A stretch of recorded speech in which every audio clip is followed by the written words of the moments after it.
of the many kind of women in pain. Woman in pain. Relax. Relax. The same emotion we share. Moving fast but going nowhere. Like a child with the blues.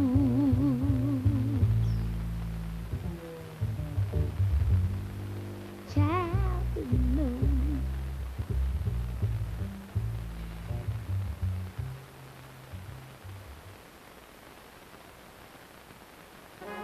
Next on HBO. There's a new bridge and a new captain. So what was it like on the set? Find out in The Making of Star Trek First Contact. Next on HBO.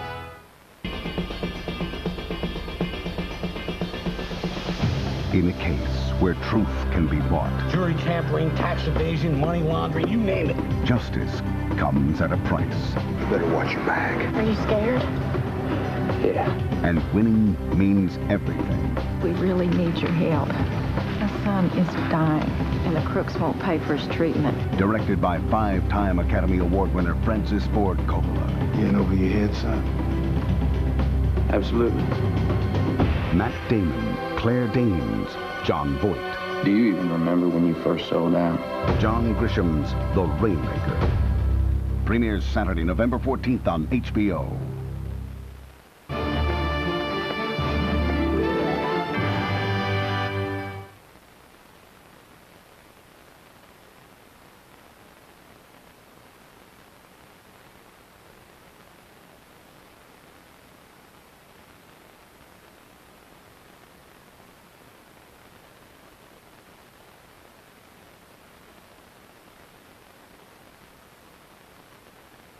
Watch your futures end.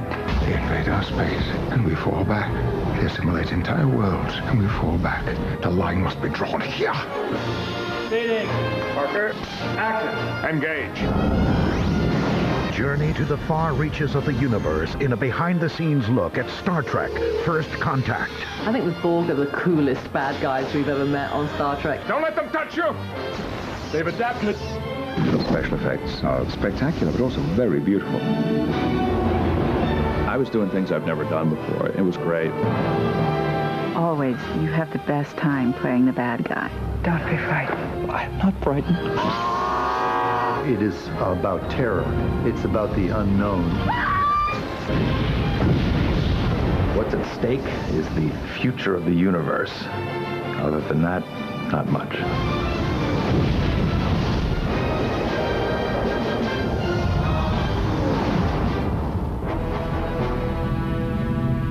Data, put Starfleet frequency 1486 on audio. Aye, sir. A Borg cube on course 0 Mark 215. On screen.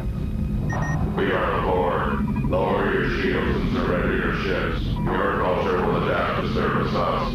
Resistance is futile. We are aboard. Warp core breach! All hands abandon ship! Star Trek First Contact is the 8th film in the continuing adventures of the Starship Enterprise. Here we go. Quiet, please. This story pits the Enterprise crew against their greatest adversaries, the Borg, a group of cybernetically enhanced aliens whose quest is to dominate the universe. Roll it. C marker. The film reunites the cast of Star Trek Generations under the direction of Jonathan Frakes. Action. And shake. For the cast, reuniting on the bridge of the Enterprise was like getting together with old friends. It has been so much fun to be back. I must say, it just got better and better, and when we finally hit the bridge, it's like no time has passed. It could have been last week or last month that we were doing this as the TV show. It's the same feeling. It hasn't been that much of a reunion for the cast because we see each other all the time. And it's fun to have the characters hang around each other again, too. It is an intriguing sensation. The most distracting... I'm sure it's a fascinating experience, but perhaps you should deactivate your emotion chip for now. Good idea, sir. These people have become among my closest and dearest friends, and so I'm in touch with them wherever I am, wherever they are. I think that's what you see in a lot of the character relationships, is our own friendships as people, and they come through the characters. Mr. Worf, I think you're the bravest man I've ever known. Thank you, sir. We do have a great time. I think we have a great time to the point of sometimes the crew are like, when are these guys going to stop messing around? But it was fun. Mark. Action. The plan losing well. I think that's Brent on that one, Joe. The new members of the cast were surprised by the atmosphere on the set. When you watch the show, you figure the whole cast, since it's such, a drama-filled show, that everybody would be really tense and really uptight and really straight, not even close. I mean, these people are the biggest cut-ups. Mr. Hawk, pursuit course. Engage. Cut! That's great. Oh, no! For Patrick Stewart, it was a pleasure to be back in the captain's chair, issuing orders that have now become popular catchphrases. Make it so. Make it so. Crept up on us in the series. I don't think anyone was aware when the phrase was first written that it was going to become, for the next generation, what Beam Me Up, Scotty, or He's Dead, Jim, became for the first series, the classic Trek series. Red alert! Red alert! Fire! Make it so. Make it so. Make it so. Make it so. Helm, warp 1. Warp 2. Warp factor 8. Engage. Engage. Engage. Engage. I know someone who's a flight crew with an airline that I cannot name, but they tell me that on the flight deck they continually use Star Trek language, and make it so is one of the things that they're saying. Step on it. In their past voyages, the Generations crew has encountered the most lethal villains in the universe, from the Klingons and Cardassians to the evil Soren. But Picard and his team face their greatest challenge in the Borg. They are a species who assimilate many different races, and through this assimilation process, they have become almost automaton-like individuals with no independence, no mind of their own. They say, we want you to be like us, and we're going to roll over you because we are the majority and we are in power. Data! We know that they deal with a collective mind, with a collective voice. We also know that they fly in cube-like ships that are quite impenetrable, when they're like a swarm of ants going across a picnic table. Captain, they've adapted. Regroup on deck 15. Don't let them touch you! They have one leader, the Borg Queen, who controls the entire Borg hive, if you will. I am the beginning, the end, the one who is many. It's an entrance that I think I will never be able to top. Never again will I have such an entrance. I am the Borg.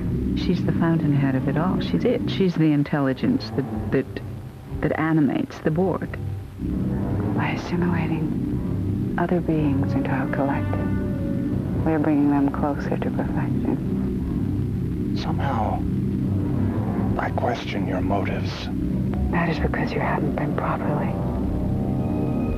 stimulated yet. Creating a unique look for the Borg was the job of Academy Award-winning makeup artist Michael Westmore, who designed more than 100 alien looks for the next generation. I tried to keep it in the world we know. There's a bit of humanistic quality in the alien races we run into. Hence, a lot of races are foreheads and noses and things, because we can associate with them. It was the combination of human and android qualities that Westmore brought to the look of the Borg.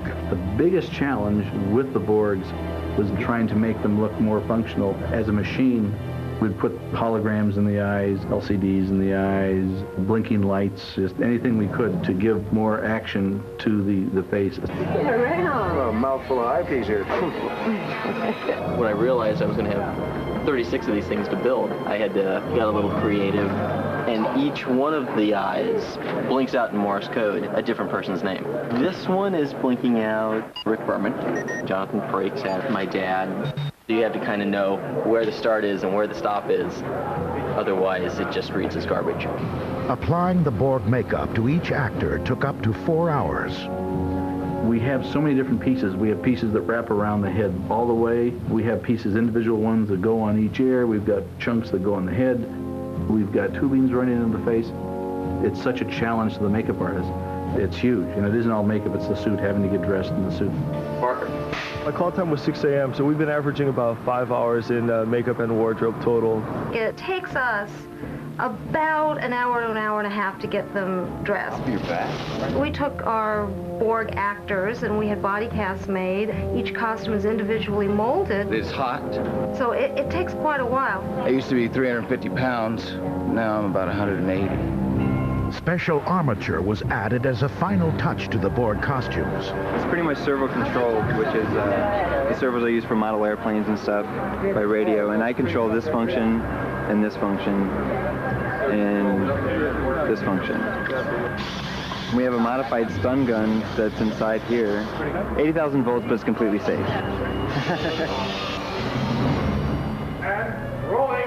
By far, the most elaborate Borg makeup was reserved for the Queen. All in all, it took about 6.5 hours to put on the makeup and then the suit. It's wonderful as an actor to be able to transform so hugely. I guess that's what I consider to be my job as an actor, is to transform. It's quite wonderful. In the story of First Contact, the Enterprise crew time travels to Earth in the 21st century. They find a vulnerable world devastated by nuclear war and defenseless against the Borg, whose goal is to assimilate the planet and change history. The key to the Borg conquest lies with a man named Zefram Cochrane. Let me just make sure that I understand you correctly. Cybernetic creatures have traveled back through time to enslave the human race. And you're here to stop them? That's right. Zefram Cochrane, he's a rocket scientist. And he's sort of a maverick, you know, a throwback to the 1960s. And he develops warp speed. Engage! He represents to the post-21st century what perhaps the Wright brothers, the aviators, represent to us in the 20th century. He's the guy who started the whole idea of our being able to travel faster than light, which means our being able to get to other worlds. Zefram Cochrane is actually the guy who started Star Trek. And you people, you're all astronauts on some kind of Star Trek.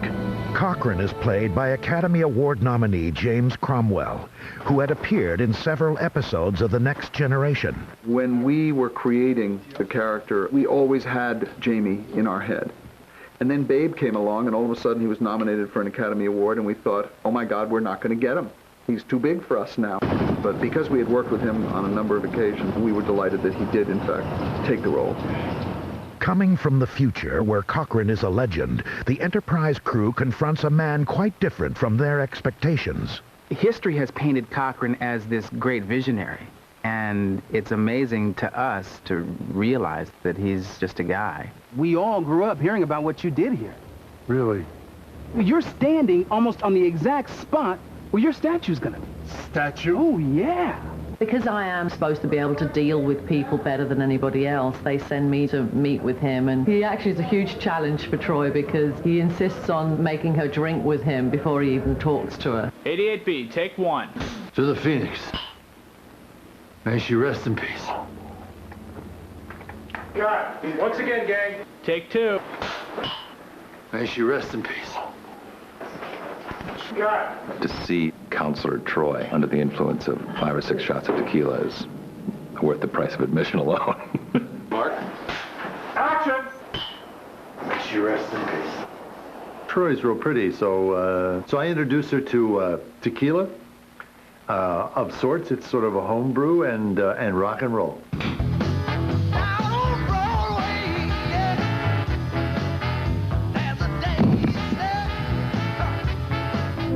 Cameras rolling. To shoot Cochrane's rocket installation, the filmmakers traveled to Green Valley, Arizona, the site of a deactivated Titan II missile silo. finding a missile silo and being able to bring our characters into a 21st century setting that was so real and so awesome in its scope was a real treat.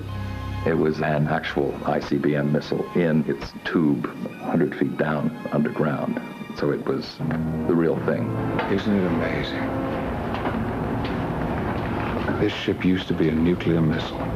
And we wrote scenes to take advantage of the look of the missile silo itself. It was at a location that we couldn't have built for millions of dollars. Cochrane's partner in the Warp Speed project is Lily Sloan, played by Academy Award nominee Alfre Woodard. I got a script, and I was very excited because Jonathan is an old dear friend of mine. So I read it, and within the first 10 pages, I was hooked. It was thrilling, it was exciting, and you find yourself like really pulling for people. So I was thoroughly enamored, and of course, I really wanted to be in it. Regard to Enterprise. Energize. Lily, I think she's a bit of a romantic adventurer, but she's been trapped by her circumstance. We're here to help you! Captain, this woman requires medical attention. She is brought on board the Enterprise because she suffers a heavy dose of radiation. You want to help me get me out of here? You want a way out? Here it is.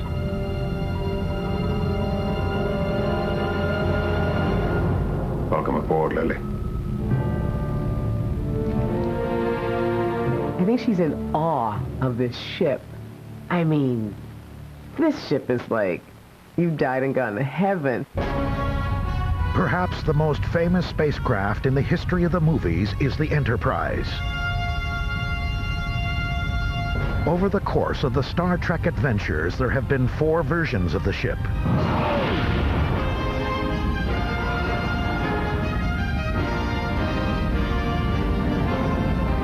In the last film, the Enterprise D was destroyed in an incredible crash landing, with Deanna Troi at the controls.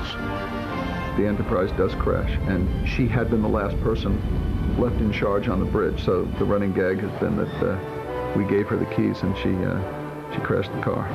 Well, they're all blaming me because I was driving, but I feel like I have to say that I think the planet we crashed into just came out of nowhere. I don't know where it came from.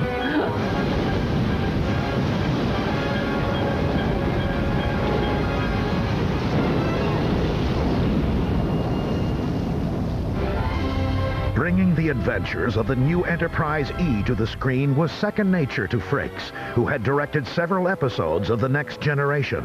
He brought one thing that no one else could have brought, which is the experience of being an actor directing his own fellow actors. He has all of that history, the history of knowing all of us, the history of knowing what Star Trek is. And he has talent for directing actors, which is quite extraordinary, and rare, too. I found Jonathan to be an endless source of energy, which has always been true. I mean, Jonathan has more energy than anybody I've ever met. Action! This is a big movie, and it's a major physical piece that he had to control. That's it. That's it. You get that? Yes. Great. All right, Let's picture shoot. picture. It was a treat getting up every morning. And it was at times overwhelming, at times exhausting, but generally it was better than I dared dream. The gun gag is working great. And the acting from the Klingon. Oh. I will say that the days that I had to work both as an actor and a director were a little more complicated up here and a little more all-consuming. Cut. Some of Star Trek's most exciting adventures have involved time travel. In The Next Generation, the crew developed a virtual reality device called the holodeck to journey through time and space. Computer, exit. Although objects appear solid on the holodeck, in the real world, they have no substance. Picard and his crew have traveled everywhere, from Victorian England to the Old West, to the deck of an 18th century ship. Computer, remove the flag.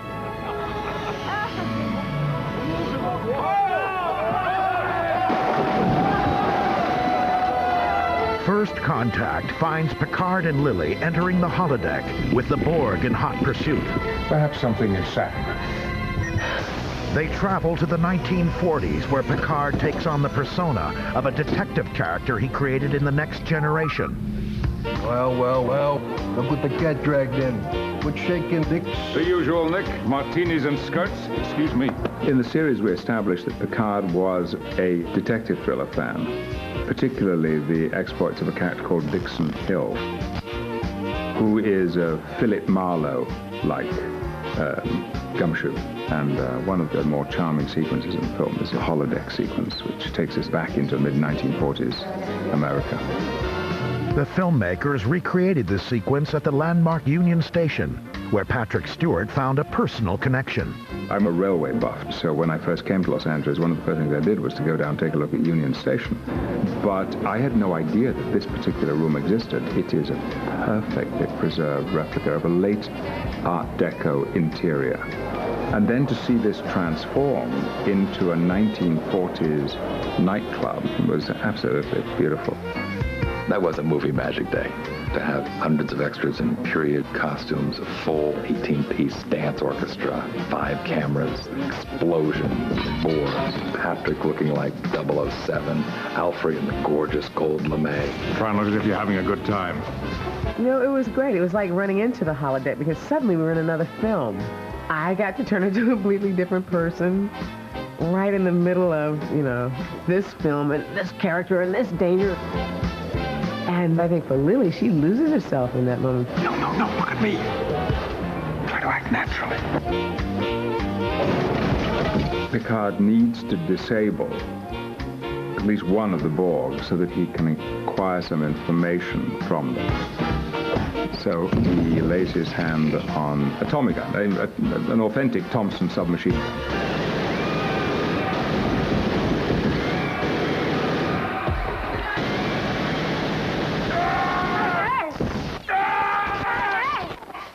I think you got him. Picard's aggression for the Borg stems from a past experience with them. In a classic episode of The Next Generation, the Borg kidnap Picard and make him one of their own. I am Locutus. Resistance is futile. Picard was abducted by the Borg, taken onto their ship, and was partially assimilated. Not fully, as we were to discover. He managed to hold on to some aspects of his identity. He's regaining consciousness. How do you feel? Almost human. In this film, Picard finds his leadership in question as a result of his past. Captain, why are we out here chasing comets? Let's just say that Starfleet has every confidence in the Enterprise and her crew. They're just not sure about her captain. Starfleet are concerned because he was once assimilated by the Borg, and they don't trust that he's not somehow still connected with them. He has an understanding of the Borg that no one else does, including memories that he is not even aware of, that he becomes aware of during the course of the story. What? I can hear them. Picard's view of this situation is that he is the ideal person to be in conflict with the Borg because he has an intuitive understanding of who they are and what they want. It looks like the control deck's 26 up to 11. He'll assimilate the Enterprise and then Earth. While Picard works to resolve his past, the Borg turn their attention to Data, Starfleet's resident android. They are part machine, part organic. Data's all machine. And the bottom line for him is his aspiration to become human. For 34 years, I have endeavored to become more human, to grow beyond my original programming. This emotion chip may be the only answer. For Spiner, it is the human aspect of Data that has made him an interesting character to play. Data, I think, has a very light quality. Lately, in the films particularly, he's had more opportunity to have a taste of that. Open sesame!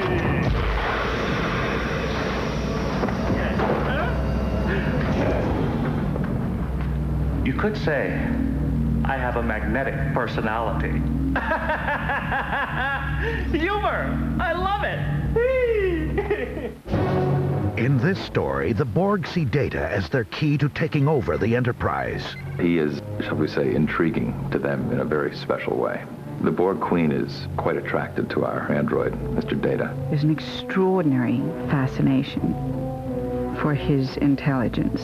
And as you get to know Data, I think it would be very hard not to fall in love with Data, whoever you were. Your goal should be the same as ours. Your goal is to obtain the encryption codes for the Enterprise computer. But in order to reach it, I'm willing to help you reach yours. The creators of Star Trek have always broken new ground in state-of-the-art special effects. In the various TV series and feature films, we've previewed vehicles of the future, explored the far corners of the universe, and experienced incredible battles in space.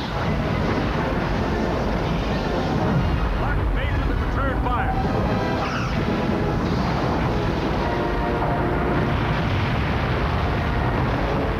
Star Trek First Contact takes us to the next level of special effects, created by Industrial Light and Magic.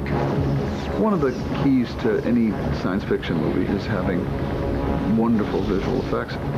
And we live in a time now where one movie after another is outdoing the previous one. This is a sexier shot. That's looking better. ILM have been with us on this movie almost every day on the set. There is so much that they're involved in.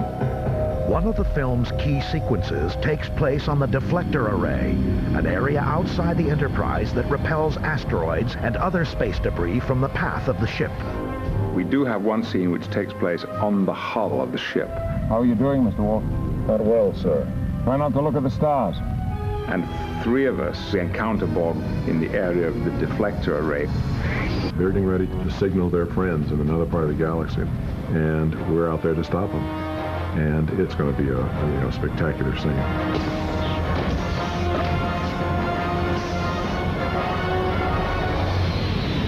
The elements that went into creating this sequence included high-tech props, blue screen backgrounds, pyrotechnics, and complex stunts.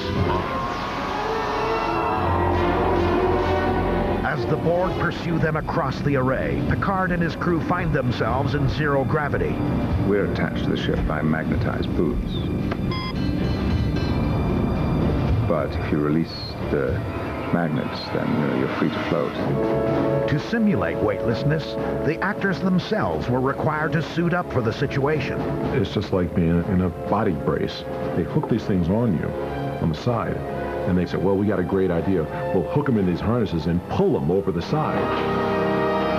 Marker, action. I had one particular scene when I pushed off and kind of did an aerial acrobatic flight across the top of this dish, which was actually done by controlling us on wires. I'd never flown before in the sense of flying, you know, and it was a lot of fun.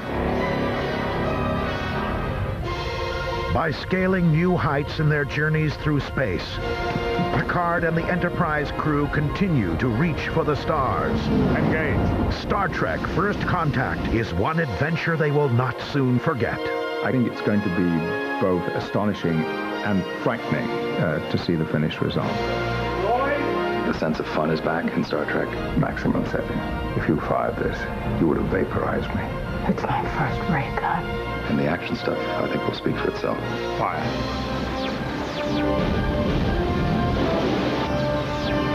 Perhaps today is a good day to start.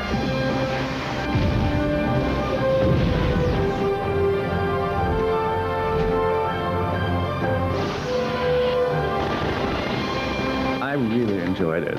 I felt really that we were doing action hero stuff this time. You know, I get to kick some Borg ass and all kinds of other stuff, and it's just a good time. I must say, it's a wonderful story. Let's rock and roll!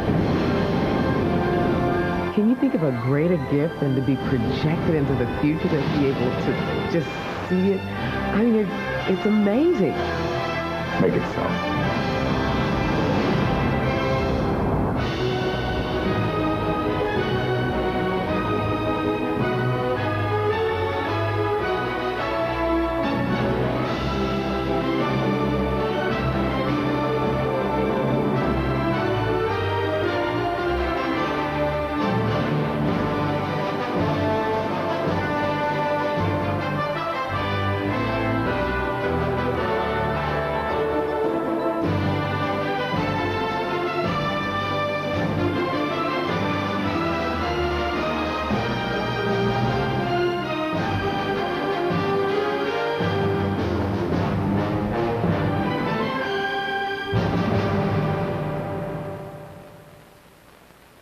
when the impossible occurs. We're not the first city to have to deal with terrorism. When extraordinary methods fail. It keeps escalating. What's next?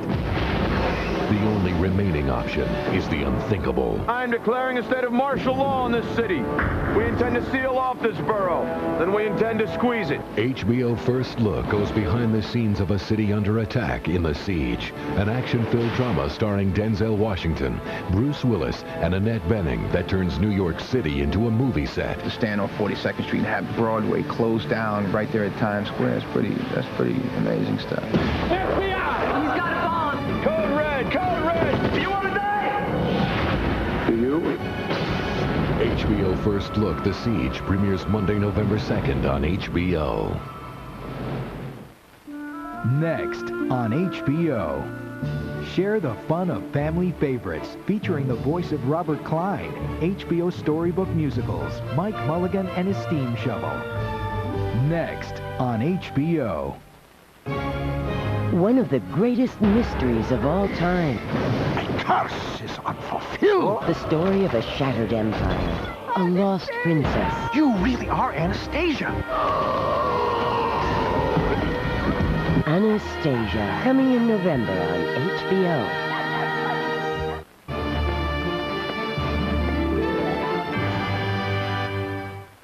Smart. Fun. Entertaining. HBO Family.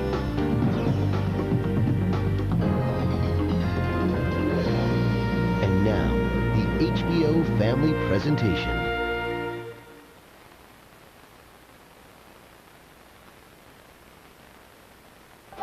HBO is proud to present one of your favorite tales from the grand tradition of classic children's literature in another animated adventure, Storybook Musicals. It's simply the best.